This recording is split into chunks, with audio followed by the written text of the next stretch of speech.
श्री स्वामी समर्थ स्वामी आहेत या चॅनलवर आपले स्वागत आहे. शिवामूठ वाहनाचे काय आहे महत्त्व? श्रावणात शंकराची आणि देवी पार्वतीची विशेष पूजा केली जाते.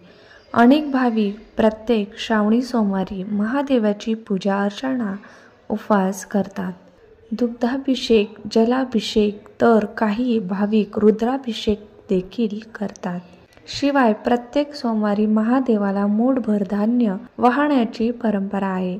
याला आपण शिवामूठ असे म्हणतात. ही शिवामूठ वाहण्याची धार्मिक परंपरा फार जुनी आहे. खरं तर शिवामूठ हा श्रावणातला मोठा वसा मानला जातो. प्रत्येक मुलीला लग्नानंतर वाटते की जसे प्रेम आपल्याला माहेरी मिळते तसेच सासरी देखील मिळावे. सासरच्या लोकांचे आपण आवडते व्यक्तिमत्व व्हावे अशी प्रत्येक मुलीची इच्छा असते. सासरच्या लोकांचे आपल्यावर प्रेम वाढावे यासाठी श्रावणातील एक सण म्हणजे हा वसा आहे. हा वसा केल्याने सासूरवाशीण आपल्या सासरच्या लोकांची आवडती बनते.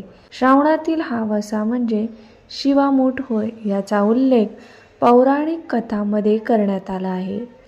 प्रत्येक सोमवारी महादेवाच्या पिंडीवर शिवामूठ वाहताना शिवा शिवा महादेवा, माझी शिवामूठ ईश्वर देवा, सासू सासरा दिरा भावा नणंद जावा भ्रतारा, नावडतीची आवडती कर रे देवा असे म्हणत ही शिवामूठ वाहिली जाते.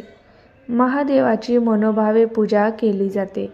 या दिवशी उपवास करावा आणि महादेवाला बेलपत्र वाहावे. ही शिवामूठ श्रावणातील सर्वात मोठा वसा मानला जातो.